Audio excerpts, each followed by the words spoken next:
By this time, it is apparent to you all that the mystical paths of the world's religions are indeed converging. It is almost as though, if you are to hear another lecture, you're going to wonder whether it is Buddhism or Christianity or Hinduism, because you are hearing the very same things. How can so much confirmation of an inner spiritual path come from so many different peoples in so many different ages, of different languages, under different manus? How can they all come to this one and single conclusion? It is wonderful to be able to show that not millions of people at one time, but millions of people from all time and all ages have sought and realized union with God.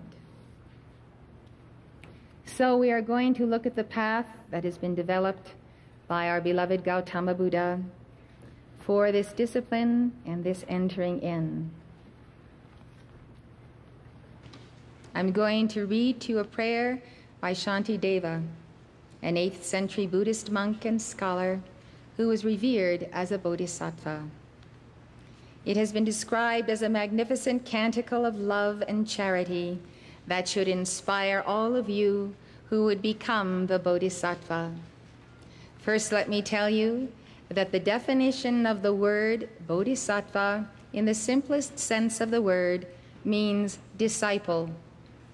You can be called a Bodhisattva from the very first moment you have turned your heart in the desire to be a Chela or a disciple of Lord Gautama Buddha. So do not think that the Bodhisattva who has full attainment thereby excludes you from this circle. You are a Bodhisattva from this moment on if you desire to be. And so this is the poem that is given to those who would become the Bodhisattva. Whatever good I have acquired by doing all this, may I, by that merit, appease and assuage all the pains and sorrows of all living beings.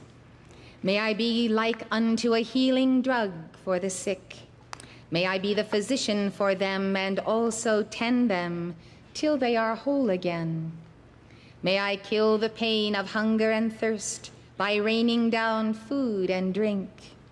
And may I myself be food and drink for the hungry and the thirsty during the intermediate eon of famine. May I be an inexhaustible treasure for poor creatures. May I be foremost in rendering service to them with manifold and various articles and requisites. I renounce my bodies, my pleasures, and all my merit in the past, present, and future, so that all beings may attain the good. I have no desire for all those things. To give up everything, that is nirvana, and my mind seeks nirvana. If I must give up everything, then it is best to bestow it upon living beings. I have devoted this body to the welfare of all creatures. They may revile me all the time or bespatter me with mud. They may play with my body and mock me and make sport of me. Yea, they may even slay me. I have given my body to them. Why should I think of all that? They may make me do such things as bring happiness to them. May no one ever suffer any evil through me. If they have thoughts of anger or of friendliness towards me, may those very thoughts be the means of accomplishing all that they desire. Those persons who revile me, or do harm me, or scoff at me, may they all attain enlightenment. May I be the protector of the helpless. May I be the guide of wayfarers. May I be like a boat, a bridge, and a causeway for all who wish to cross a stream. May I be a lamp to all who need a lamp. May I be a bed for all who lack a bed. May I be a slave to all who want a slave.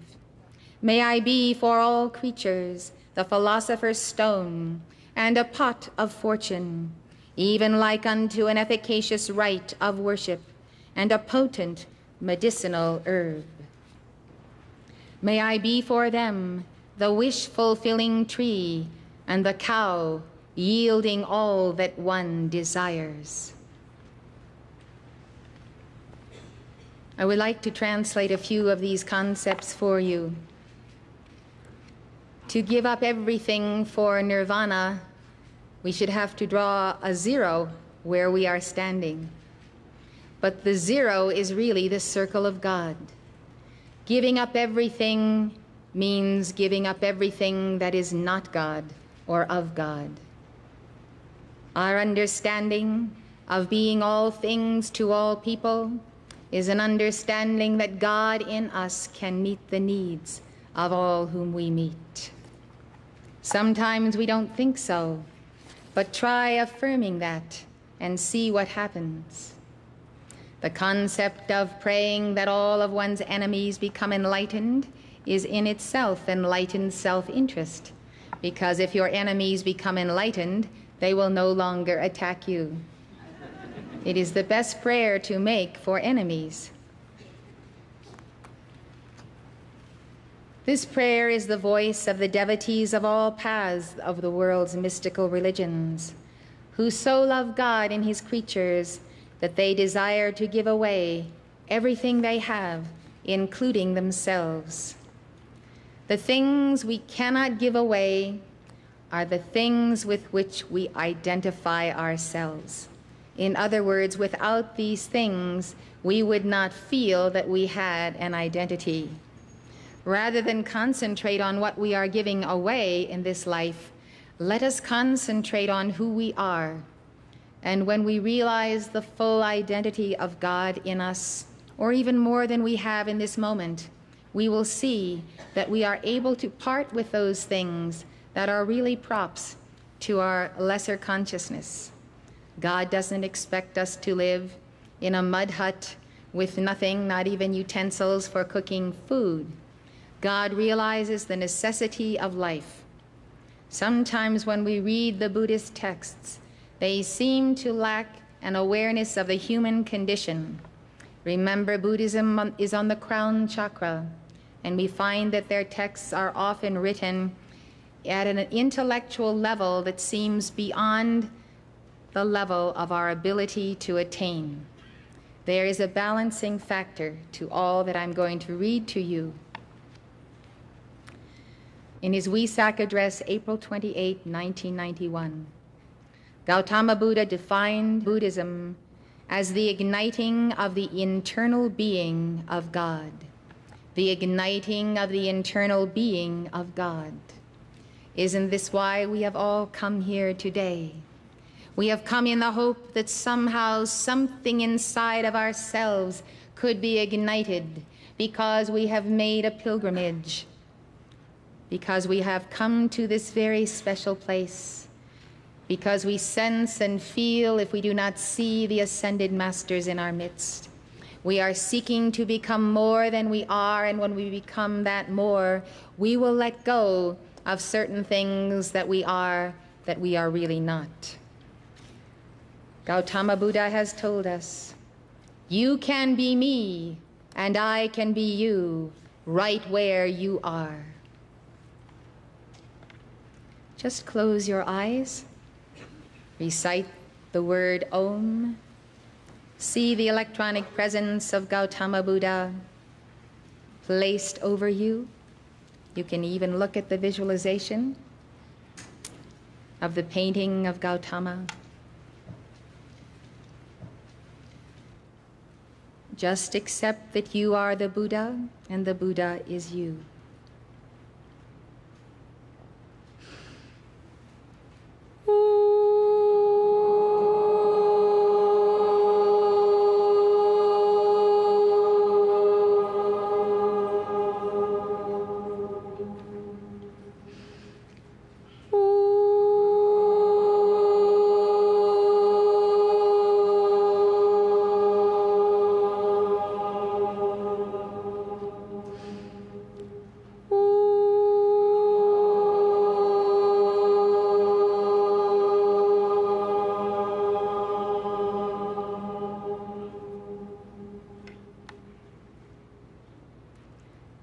Now take in these teachings as you maintain the visualization of yourself inside the Buddha.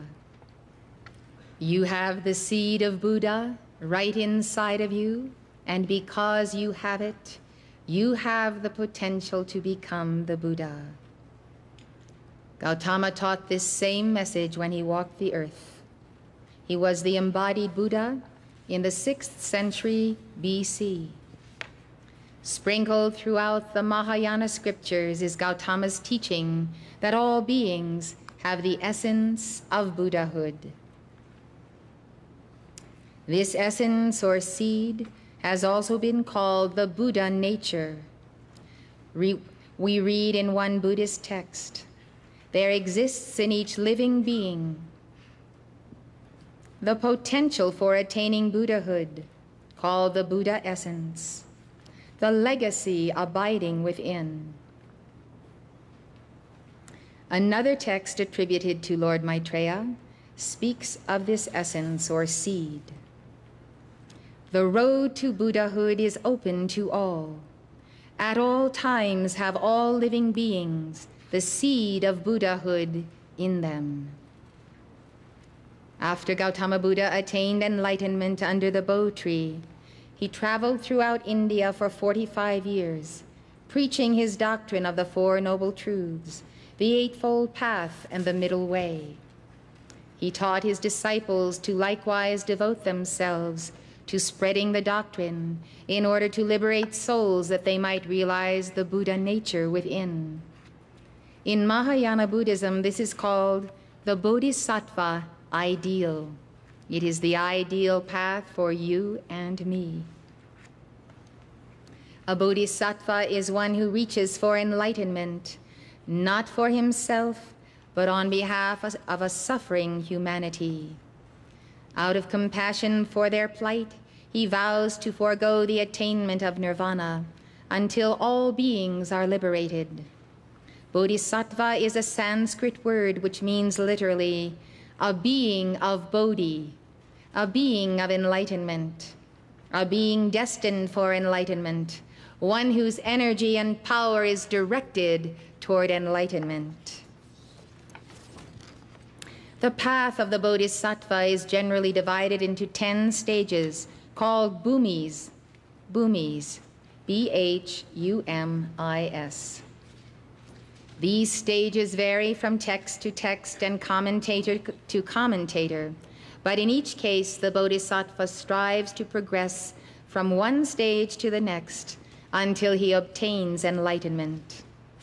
We will be studying these stages as outlined in the Dasha Bhumika Sutra. Dasha Bhumika means on the 10 lands. A sutra is a discourse of the Buddha. This sutra was translated in the 3rd century and is considered to be the standard treatise on the 10 stages. According to one tradition, the Buddha Maitreya also dictated teachings on these 10 stages to his disciple Asanga in the 4th or 5th century. As you know, Maitreya is revered by Buddhists as the coming Buddha who will reign over a future age of enlightenment. It is believed he dictated teachings to a Sangha from the Tushita heaven, where he instructs his bodhisattvas. Those who have studied the 10 bhumis have sometimes been bewildered as to how to distinguish one from another. Bhumi is a Sanskrit word which literally means land, earth, place, region. Figuratively, it means ground, plain, stage, level, state of consciousness. It has evolved into a philosophical term meaning stage of spiritual progress. Bhumi. At each bhumi, the bodhisattva practices a corresponding perfection. These 10 perfections or virtues are called paramitas. Paramita is a Sanskrit word meaning the highest condition or point, the best state, perfection. Although a particular paramita is concentrated on at each stage, the bodhisattva is always working on all 10. How does one arrive at the first stage of the Bodhisattva path? What inspires one to devote oneself exclusively to the salvation of others? I can tell you what inspires me. And what inspires me is to know that that living God is imprisoned inside of you, and that your soul is also bound because that God is imprisoned in you. And I rejoice to see the soul go free and the God flame be unlocked, so that you can literally explode into that God-free being that you really are. This is the great joy of living. If you can't experience helping someone unlock the God inside of himself, then what good is everything else that you might do for that person? In Buddhist terminology, it is bodhicitta, which means the thought of enlightenment, or will to enlightenment, or a desire for enlightenment. Bodhicitta is also sometimes translated as intelligence, heart. It has been likened to the philosopher's stone, which transforms the base metal of defiled thought into perfect wisdom. The arousing of bodhicitta is a conversion experience, an awakening, the aspiration for enlightenment for the sake of others. It is a spiritual catalyst for total personal transformation, and is thus said to turn one's life upside down. How many of you here can remember the day that suddenly you desired that enlightenment? Something came upon you and your life changed. It did turn your life upside down, didn't it? Well, I go back to the time when I was 18 and I was leaving my home for college, and I had called to God to tell me if there was something left in my home that God had placed there for me that I hadn't taken advantage of. And God spoke to me strongly, clearly, in my own mind, and he told me to get that certain book of the I Am Discourses off of my mother's shelf and to open it and read it. I was afraid of the book. I'd been afraid of it since I was a little child. But I took the book off the shelf, settled down into an old leather chair, opened it, and saw the picture of Saint Germain. It was electrifying.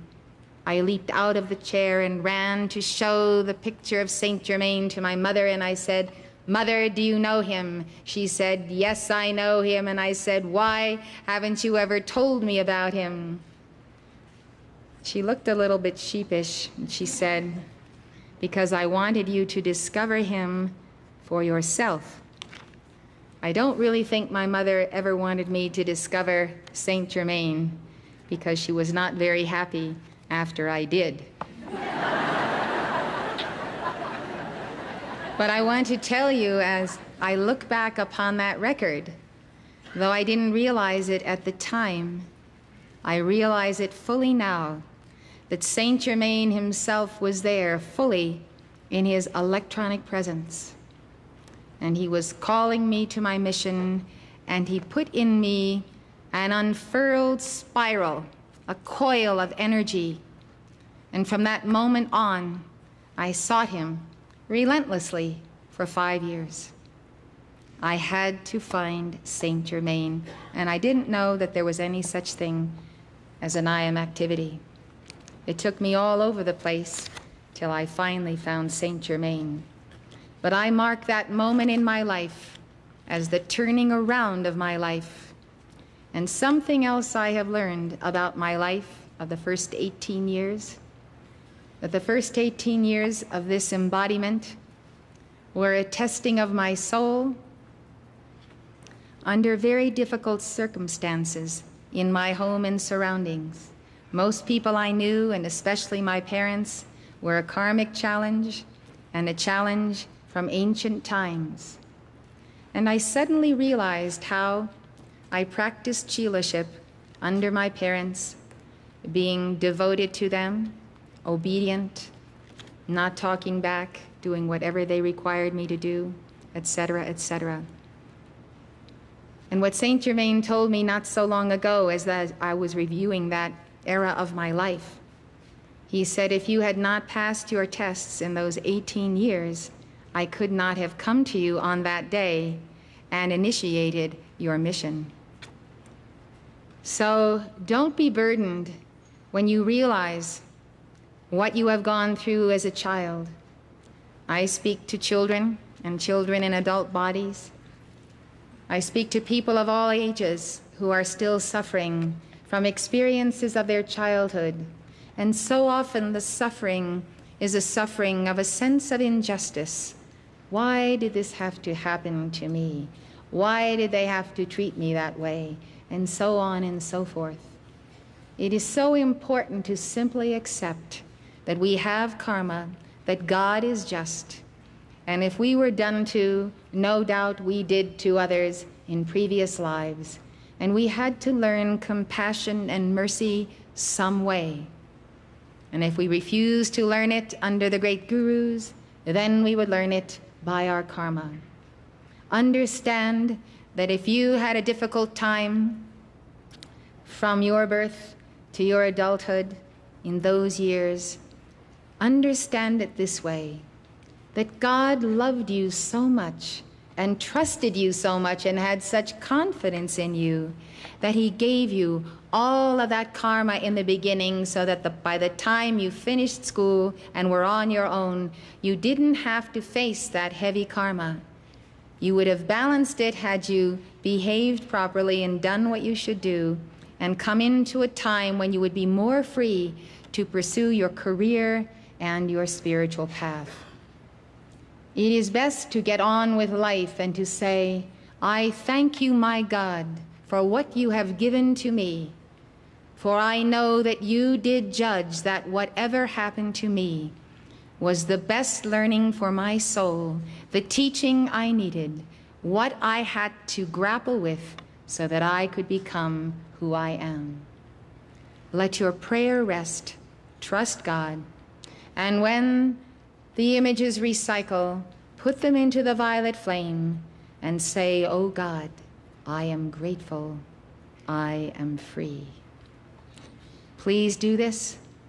I can't tell you how often I am talking to people who somehow are stuck years and years ago, 10, 15, 20 years ago. They will tell you about what happened to them then, or something that was great in their life and nothing has been great ever since, and so they're constantly living in the past.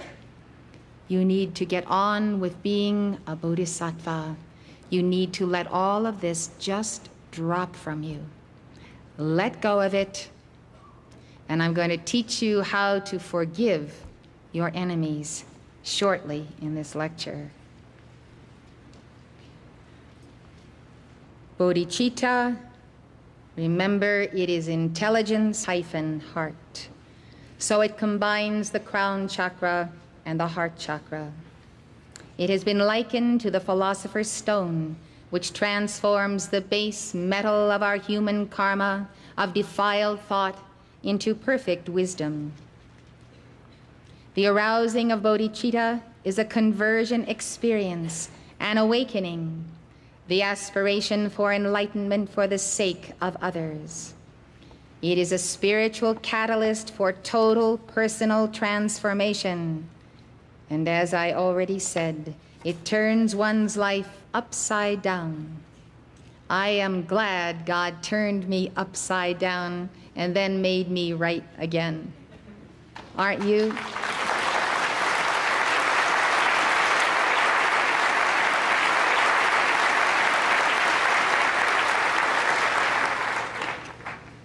Lama Govinda says, this miracle occurs when we first become conscious of our capacity for enlightenment. When did you first become conscious that you had the capacity for a greater enlightenment than all the teaching you've ever received in church and school and anywhere? That you could be filled with a greater knowledge, a knowledge that you sensed was right there, but somehow you needed to have it transferred to you. Do you remember when you had the sense? I've had PhDs tell me that. They learned whatever the world had to teach them, and that wasn't it. You know it's there. Let's increase our capacity to get it.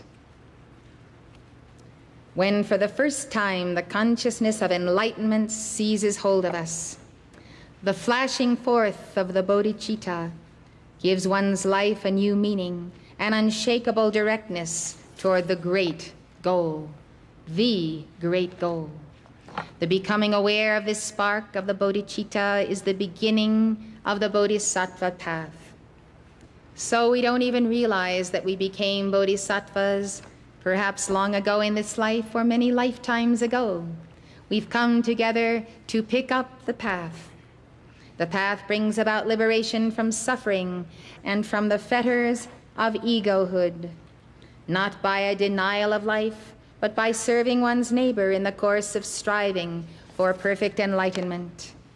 I can tell you that being liberated from suffering, the fetters of egohood, is the great liberation that has come to me as over the years I've heard myself spoken about and against, and our church spoken about and against in the press by all sorts of people, stories repeated around the world about my life or person or this and that, with the total realization that I was absolutely powerless to do anything about it, and I would either go down under this or I would rise.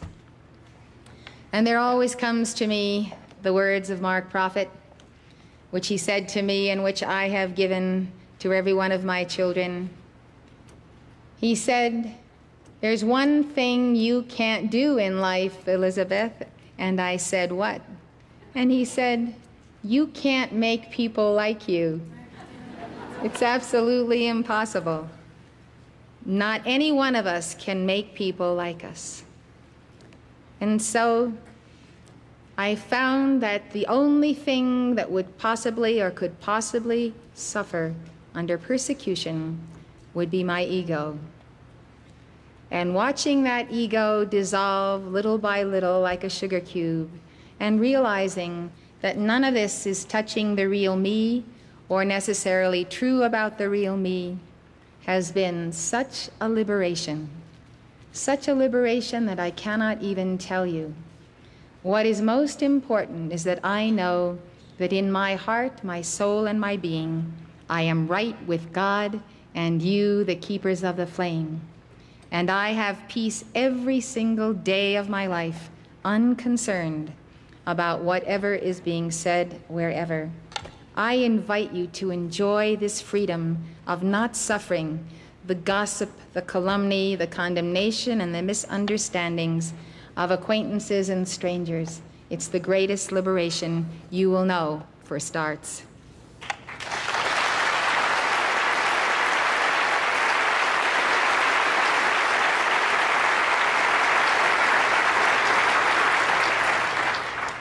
When calamity comes upon you in life, when you are assailed or attacked or whatever, you have only two choices: to go down under it or to come up over it. It's as simple as that. Either you're going to get it or it's going to get you. And every time I face these crossroads, I've said to myself, you are not going to be moved, you are not going to go down under this particular situation. And I believe that all of these situations come to us for a great testing of our mettle, so that God knows just how much of the world we can take before he has to hold back the world, because we're not yet tough enough and strong enough and therefore able to deal with what the whole world will say about us. It's very important to be unconcerned except with God, concerned that you are right with him. The mystical truths in religions East and West are brought to light again and made relevant for our time by Elizabeth Clare Prophet, world-renowned author and spiritual teacher. The Summit Lighthouse has been a beacon of spiritual truth to thousands worldwide since 1958. For more information, call 1-800-245-5600 5445 or visit our website at www.summitlighthouse.org. For when this spark shines forth in the depths of our consciousness, it initiates the process of enlightenment by transforming the latent potential powers in us into active, all-penetrating energies. The Buddhist philosopher Nagarjuna wrote, "One who understands the nature of the bodhicitta sees everything with a loving heart, for love is the essence of the bodhicitta. The bodhicitta is the highest essence.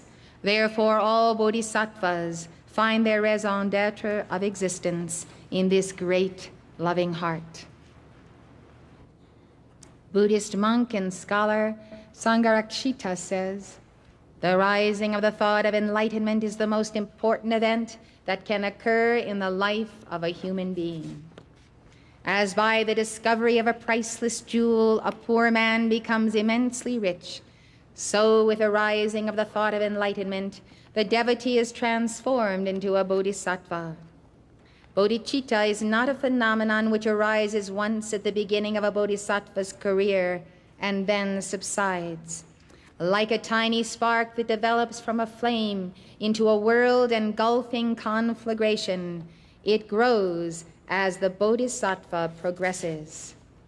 Likewise, the generation of bodhicitta is not an event of one day, but requires long preparation in many lifetimes. Bodhicitta is believed to be inherent within all, but lies dormant until nurtured by spiritual practice. And it doesn't matter what church or in what situation of nature or where you have communed, whether you have sung hymns or attended this or that type of service. What matters is that you were there communing in your heart with God. And each time you would do this, no matter what the state of the consciousness of the leader or the rabbi or the minister or the priest, you and God met in that church, in that temple, in that mosque, and you were pursuing him and he was pursuing you. Likewise, the generation of bodhicitta is not an event of one day, but requires long preparation in many lifetimes. Bodhicitta is believed to be inherent within all, but lies dormant until nurtured by spiritual practice. An individual may have seeds of virtue planted in his mind by hearing the teaching of a Buddha or a Bodhisattva. As these seeds are tended through many lifetimes of study and spiritual practice, they grow into roots of merit. By the grace of hearing the teaching and the merit of responding to the teacher, the person is eventually able to generate bodhicitta. In order to develop bodhicitta, one must enter into supreme worship and gratitude. Supreme worship, when you are concentrating on Lord Krishna, and Lord Krishna is God, there is nothing else that can vie in your mind in that moment for your attention on that one being. That opens this tremendous stream, this stream of light, whereby you direct light to Krishna and he returns it to you multiplied. Supreme worship, as defined by Shantideva, involves 6 practices. Giving oneself in adoration of the Buddhas, Bodhisattvas, and the Dharma. Giving oneself in adoration of the Buddhas, Bodhisattvas, and the Dharma. The Dharma is the way, the teaching. 2, taking refuge in the 3 jewels, the Buddha, the Dharma, which is the teaching, and the Sangha, the community. The Buddha is the Buddha, and the Buddha is also represented by the Guru. If we cannot trust the Buddha and the Buddha in the Guru, we cannot trust the teaching, we cannot trust the community, then can we trust ourselves? Who can we trust? If we cannot trust the 3 dots that are provided for us and for our safety. Not having trust means that we have to go to the root of mistrust and the karmic condition that caused it, however far back. and begin to trust God and trust the God in ourselves. Trust is such a basic element of the path. I know people who, when they have terrible circumstances and terrible needs, do not call me, do not call the community, and do not turn to the teaching. There is a practical application of what we know to the problems of each day. There is even a mantra: I take refuge in the Buddha, the Dharma, and the Sangha. 3, confession. This is a very important part of the path of Buddhism. Confession is considered an indispensable prerequisite to a devotee's continued progress on the Bodhisattva path. The 4th point is rejoicing in the merit and spiritual attainments of others. This, of course, implies non-jealousy, non-covetousness, not rejoicing in someone's failures or lack of attainment, but rejoicing in their merit, affirming it and confirming it, and if you perceive it as greater than yours, remembering the saying that goes, what man has done, man can do. And when you do things that are not right and see others who have done things that are not right, you can also say, what man has done, he can undo by the violet flame. Prayer and supplication are the 5th point. To the enlightened ones to preach the Dharma and not disappear into nirvana. We pray and give supplications to the great beings of light, the ascended masters, to come and preach the Dharma and not disappear into nirvana. 6, declaration of self-denial and application of merit to the welfare of others. These are the 6 points, 6 practices. With the development of bodhicitta, the aspirant is inspired to take the Bodhisattva vow. The vow is the key that unlocks the door to the first stage of the path of the Bodhisattva. Some sources consider that the taking of the vow is actually a part of the first stage, rather than a preliminary step. According to Buddhist tradition, the aspirant declares his vow before a living Buddha. The Buddha then predicts how many eons will pass before he will become a Buddha, and by what name he will be known.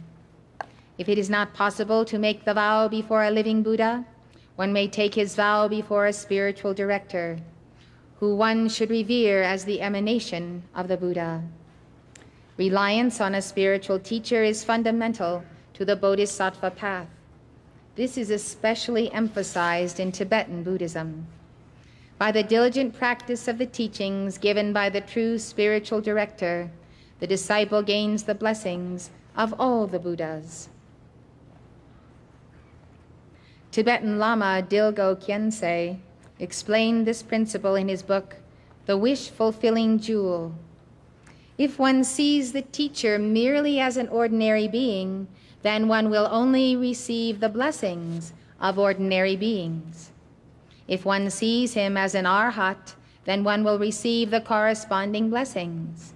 If one sees the teacher as a bodhisattva, one will receive the blessing of the bodhisattvas. If, however, one can see the teacher as a Buddha, then one will receive the blessings of the Buddhas. The Guru is like a wish-fulfilling jewel, granting all the qualities of realization. He is a father and mother, giving their love equally to all sentient beings. He is a great river of compassion, a mountain rising above worldly concerns, unshaken by the winds of emotions. And he is a great cloud filled with rain to soothe the torments of the passions. In brief, the Guru is the equal of all the Buddhas. To make any connection with him, whether through seeing him, hearing his voice, remembering him, or being touched by his hand, will lead us toward liberation. To have full confidence in him is the sure way to progress toward enlightenment. The warmth of his wisdom and compassion will melt the ore of our being and release the gold of the Buddha nature within. It was the desire to release that Buddha nature imprisoned in flesh that long ago spurred Lord Maitreya to take his vow.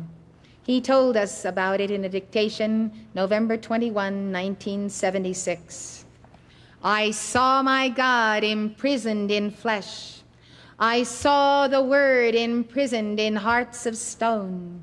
I saw my God interred in souls, bound to the ways of the wicked.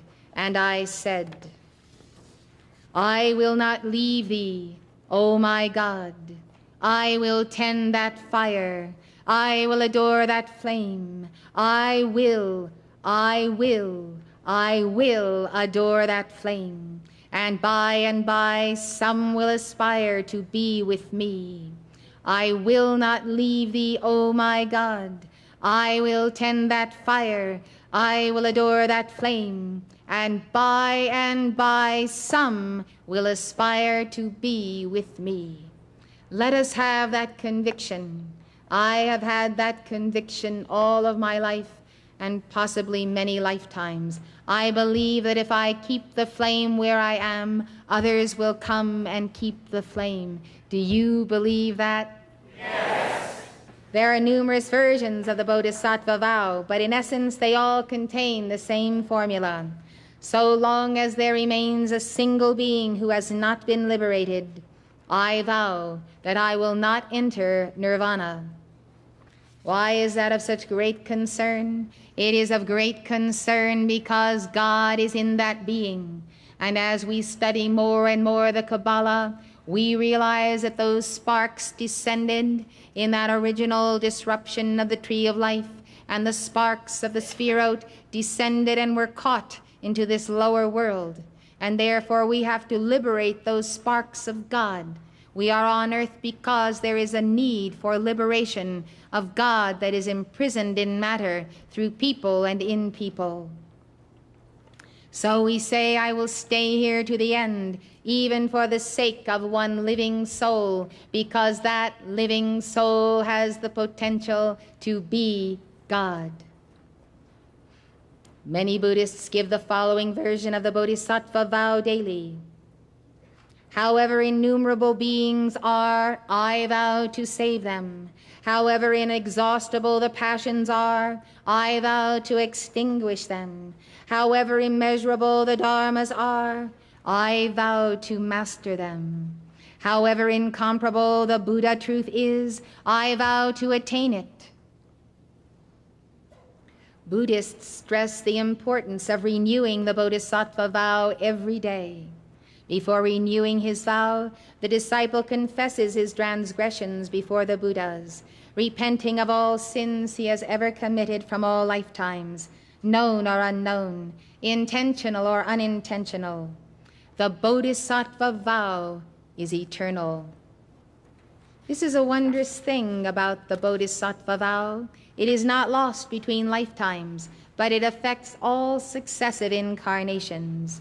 The vow itself becomes the force that propels the Bodhisattva lifetime after lifetime to the ultimate fulfillment of the vow. The karma of forsaking the vow is immense, since the vow affects all sentient life in the universe. The vow is something inside of you that propels you forward, as though there were this star in your heart and God had a string on it and it just kept pulling you by your own vow. When you have a vow in your heart, you have God in your heart. You have the strength of the Dharma in your heart. A vow is the greatest protection you can ever have, because the vow is truly God in manifestation. Don't be afraid to take the vow, but fear to forsake it. In a dictation given January 1, 1987, the Ascended Master Saint Germain explained, "A vow is an entering into God, and it is God entering into oneself. A vow is a promise that one does not break, for one understands one has made this vow directly to his heart, and in so doing has evoked from the heart of God a commensurate measure of support, even privilege, even rank in the spiritual hierarchy of the planet. I want to tell you that if you take a vow, whatever that vow you take, tell no man. Do not confide it into the one you love the most or the person closest to you or your best friend. You must not speak this vow. You must not place yourself in the position of being under attack of those forces that are the forces of the anti-vow, the anti-Christ, and the anti-Buddha within you. This is part of your inner silence and your inner communion with God, the most profound and innermost communion. Sealed, you can practice the vow and keep it, and no one will ever know the difference, because no one will be able to interpret your acts as the result of a vow or simply a daily discipline that you have given to yourself. If you have made a vow and you desire to be delivered of that vow, it is best to do it through the Guru. Let us take up the first bhumi, pramudita, joyful stage.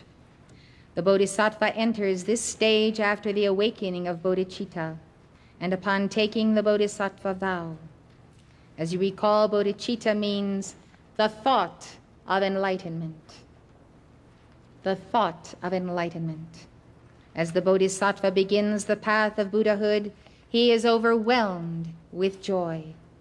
It is the joy of unlimited possibilities. He recognizes the emptiness of the ego and feels the awakening of a great heart of compassion. The Ascended Master Lanello recently told us that joy is the very first principle of the ascension. In the 16th century, St. John of the Cross wrote, "The first passion of the soul and emotion of the will is joy. Joy of the slave and the prisoner who has been bound, joy of the one who has been encased in stone, and suddenly one comes upon the thought of enlightenment and enters into that contact with the great bodhisattvas and takes the very first step of the path, the first bhumi, the joyful stage, pramudita." We know that joy was the virtue St. Francis of Assisi especially liked to see in his brethren. He would say, if the servant of God strives to obtain and preserve both outwardly and inwardly the joyful spirit which springs from purity of heart and is acquired through devout prayer, the devils have no power to hurt him. The intense burning one feels in one's heart after the awakening of bodhicitta literally compels one to go out to save all life. Any other choice would be inconceivable. In this stage of joy and fearless compassion, the Bodhisattva takes the 10 great vows. These are the vows as listed in the Dasha Bhumika Sutra. 1. To provide for the worship of all the Buddhas without exception. 2. To maintain the religious discipline that has been taught by all the Buddhas and to preserve the teaching of the Buddhas. You are preserving the teaching of the Ascended Masters day by day as you live their teaching to the best of your ability. 3.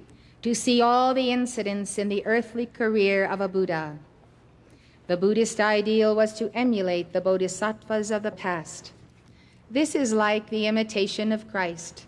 Studying the life of Jesus Christ, determining what he did and what we should do in a similar circumstance. As we study the life of Gautama Buddha and the many Jatakas, the stories that are told about him, we begin to get a sense of what is the right and the wrong way to conduct ourselves and to live. The Buddhist ideal, the Bodhisattva ideal. 4. To realize the thought of enlightenment, bodhicitta, to practice all the duties of a bodhisattva, to acquire all the paramitas, and purify all the stages of his career. 5. To mature all beings and establish them in the knowledge of the Buddha, namely all the 4 classes of beings who are in the 6 states of existence. We have an absolute responsibility to establish in our children the maturity of self-knowledge in God, the basic precepts of Jesus Christ and Gautama Buddha, a basic understanding of the law of karma, and how, through the science of the spoken word, we can directly contact God and receive a response. 6, to perceive the whole universe, to perceive it as a whole, to perceive all beings and God contained in the universe and yet containing it. In other words, to have a cosmic consciousness and an awareness that goes beyond provincialism, fanaticism, narrow-mindedness, nobody's right except the people who are just like me in this world, etc. When we embody that consciousness, it will be like a leaven on the whole planet, and we will see people liberated from centuries-old narrowness of thought and thought concepts, to perceive the whole universe and everything in it as God, and to transmute that which has been misqualified in it that is not God. 7, to purify and cleanse all the Buddha fields, all the force fields, all the places where the Buddhas gather, all the levels where the Buddhas go, wherever the Buddha is, which is the seed in your heart, to clear the way and clear the environment, clear the home, make it the home of the Buddha inside of you. 8, to enter on the great way and to produce a common thought and purpose in all bodhisattvas. 9, to make all actions of the body, speech, and mind fruitful and successful.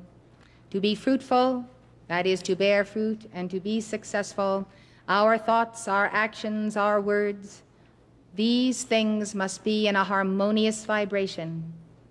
They must come from the heart. They must not have elements of negativity or consciousness of failure. Fruitfulness and successfulness is born of that right-mindedness that you receive after you conclude your morning rosary or your Buddhist mantras or whatever affirmations you give. When you make that contact with God and you feel the light descend upon you, and it is all about you and in you, you lock it in with your tube of light and your violet flame and your calls to Archangel Michael, and you sustain that level of consciousness. There is no limit to the heights of your attainment, and as you attain now, so shall it be when your soul departs this temple. To attain the supreme and perfect enlightenment, and to preach the doctrine. Preaching the doctrine is living the doctrine. If you have not lived it, savored it, chewed it, digested it, assimilated it, if you have not become all of it, how will you teach it? This is your joy. There is nothing more joyous to not to have to be that old human self with all its human nonsense, to literally be in the divine self, because we are savoring the doctrine. Vows are anchors we cast into the deep of our higher mind. Then when the storms of life rage and old thoughts and feelings surface to pull us this way and that, the vow holds us to our inner resolve. You need to visualize your vow as an anchor. You cast it into the deep of your great causal body, and it keeps you in the way with God. The anchor is a tremendous symbol, and the vow is what gives us hope, as anchor is our hope for fulfillment. This is why we take vows to begin with. A vow is a commitment to God. In response to that vow, the Lord sends all his angels to strengthen us in that vow.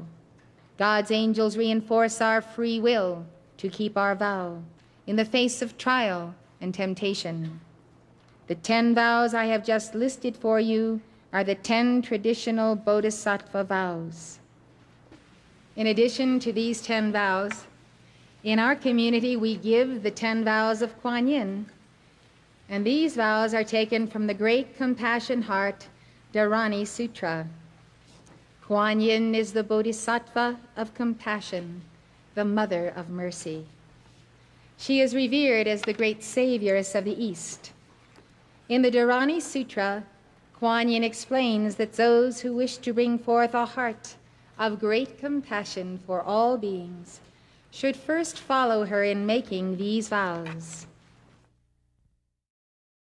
The preceding lecture was given by Elizabeth Clare Prophet, world-renowned author and spiritual teacher. This is a presentation of the Summit Lighthouse, an international spiritual organization dedicated to universal enlightenment. Founded in 1958, the Summit Lighthouse is a beacon of truth to thousands worldwide and a leader in New Thought spirituality. This program is brought to you by the Summit Lighthouse Network. For more information, call 1-800-245-5445 or visit our website at www.summitlighthouse.org. Outside the USA, call 406-848-9500 or write to the Summit Lighthouse, 63 Summit Way, Gardner, Montana, 59030, USA.